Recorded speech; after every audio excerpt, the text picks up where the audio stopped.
Ready, start. भाइयों और बहनों, हमने आपको यहाँ आने और एकता के प्रश्न पर विचार करने का निमंत्रण दिया। हमने ऐसा क्यों किया?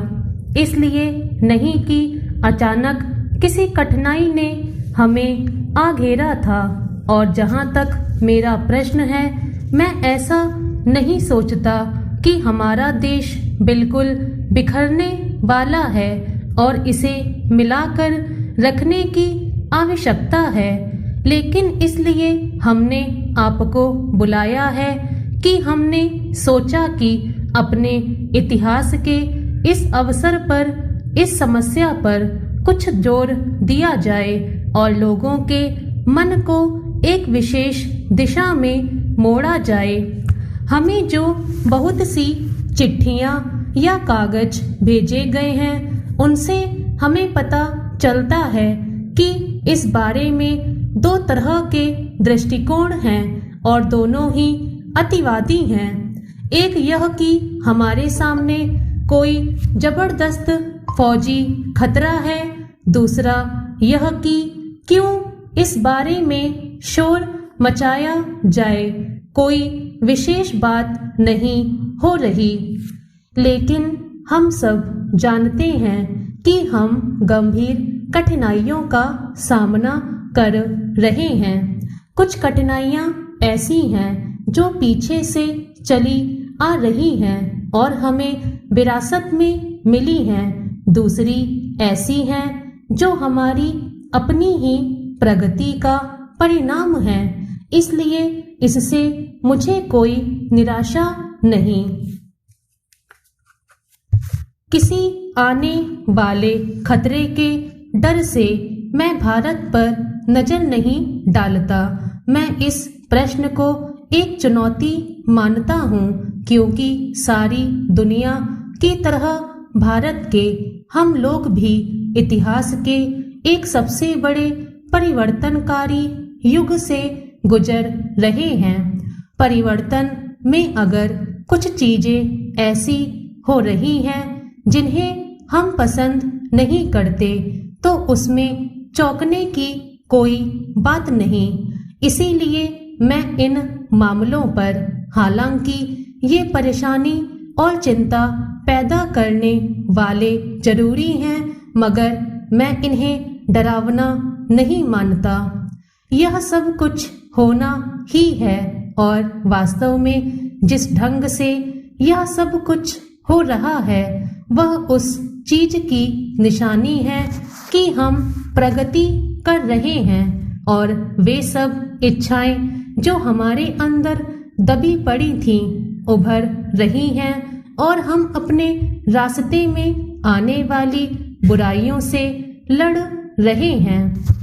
ये बुराइयां क्या है, इनके बारे में आप सब जानते हैं। अगर मोटे तौर से कहा जाए तो ये हैं सांप्रदायिकता, जातिवाद, क्षेत्रवाद और भाषावाद। हम इन सबको ऐसी चीजें कह सकते हैं जो हमें संकीर्ण बनाती है, लेकिन आज की दुनिया में संकीर्ण और स्वार्थी होना इसलिए और भी बुरा है कि दुनिया सिकुड़ती जा रही है, और यह साफ है कि जबकि हम भारत को आर्थिक, सामाजिक और दूसरी दृष्टियों से बदलने की कोशिश कर रहे हैं, तो ये चीजें हमारे रास्ते में रोड़ा बनकर आएंगी। बहुत से लोगों ने, जिन्होंने अपने विचार हमें भेजे हैं, और एकता संबंधी इन समितियों ने जिनकी बैठकें हुई हैं, यह स्पष्ट किया है कि इन सब बीमारियों का एक मुख्य इलाज सामाजिक और आर्थिक उन्नति है। मौलिक रूप से यह सच है, क्योंकि ये इन चीजों की निशानियां हैं। महोदय, उत्तरदायित्व और विकास के रास्ते कठिनाइयों और खतरों से खाली नहीं हैं। आपको भी ऐसे खतरों का सामना करना होगा। अनंत काल से यह मनुष्य की और वस्तुतः प्रत्येक जीव की नियति रही है। यद्यपि वैज्ञानिक आविष्कारों तथा तकनीकी विकास के साथ हमारे जीवन में जैसे जैसे परिवर्तन आता जाता है, कठिनाइयों और जोखिमों का रूप भी बदलता जाता है, लेकिन जैसे धरती और सागर और शायद वायुमंडल भी अनेक अछूते तथा अज्ञात साधनों से संपन्न है, वैसे ही मानव जाति भी है। उसे अपने आंतरिक साधनों का सहारा लेकर अपने आप को नई परिस्थितियों के अनुकूल बनाते जाना है। भारत में हम विकास की एक ऐसी मंजिल पर हैं जहां विकास का आकार ही अधिक कठिनाई पैदा कर रहा है, जहां स्वयं विकास ही नई मांगों और नई कुंठाओं को जन्म दे रहा है। हम अभी अभी एक ऐसे समय से होकर गुजरे हैं जो शायद स्वतंत्रता के बाद हमारे लिए एक सबसे ज्यादा अंधकार का समय रहा है। हमारी आर्थिक स्थिति में सुधार तो हुआ है, लेकिन अभी भी बहुत अच्छी नहीं है। राजनीतिक परिस्थिति भी जटिल है। प्रतिस्पर्धा और तनाव पैदा होते हैं, क्योंकि हमारे पास जो भी अल्प साधन हैं उनके कारण हमें प्रायः आवश्यक कार्यक्रमों के लिए भी खर्चों में कटौती करनी होती है या उन्हें स्थगित करना पड़ता है।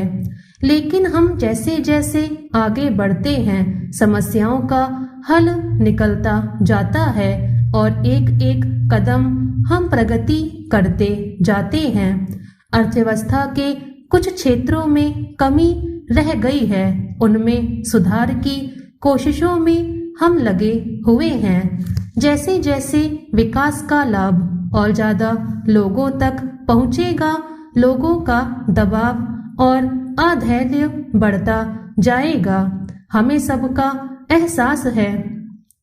लेकिन मैं यह भी जानती हूँ कि जैसे जैसे सेवाओं और अवसरों में वृद्धि होती है, हम अधिक सक्षम होते जाएंगे और ज्यादा कुछ कर सकेंगे। हमारी विविधता सांस्कृतिक समृद्धि का स्रोत बन जाएगी, हमारा आकार शक्ति का स्रोत बन जाएगा। मनुष्य जाति ने अपनी सूझबूझ के कारण अनेक पुरानी कठिनाइयों पर विजय पाली है। स्टॉप।